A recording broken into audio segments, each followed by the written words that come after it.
ফুটবলের সবচেয়ে বড় আসর ফিফা বিশ্বকাপ 2026কে ঘিরে যখন সারা বিশ্বের উন্মাদনা তুঙ্গে, ঠিক তখনই এসেছে বাংলাদেশের জন্য এক গর্বের খবর।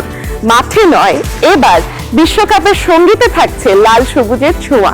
বাংলাদেশি বংশোদ্ভূত সঙ্গীত শিল্পী সঞ্জয় স্থান পেয়েছেন ফিফা বিশ্বকাপ 2026-এর অফিশিয়াল অ্যালবামে, যা বিশ্বমঞ্চে বাংলাদেশের উপস্থিতিকে নতুন উচ্চতায় নিয়ে গেছে।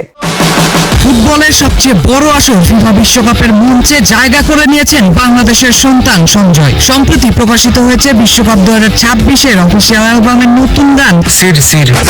এই গানে আন্তর্জাতিক তারকা নোরা ফাতেহি, ভেজেড ড্রিমের সঙ্গে কাজ করছেন বাংলাদেশি আমেরিকান সঙ্গীত শিল্পী সঞ্জয়। প্রথমবারের মতো কোনো বাংলাদেশি শিল্পী ফিফা বিশ্বকাপের অফিসিয়াল অ্যালবামে স্থান পেলেন। সঞ্জয়ের জন্য বাংলাদেশে ছোটবেলায় দেশ ছেড়ে যুক্তরাষ্ট্রে গেলেও নিজের শেকড়কে কখনো ভোলেননি। গানটিতে ফুটবলের উন্মাদনার পাশাপাশি দক্ষিণ এশীয়, আরব ও আন্তর্জাতিক সঙ্গীতের মিশেল রয়েছে। গানটি ইতিমধ্যেই সামাজিক মাধ্যমে আলোচনার জন্ম দিয়েছে।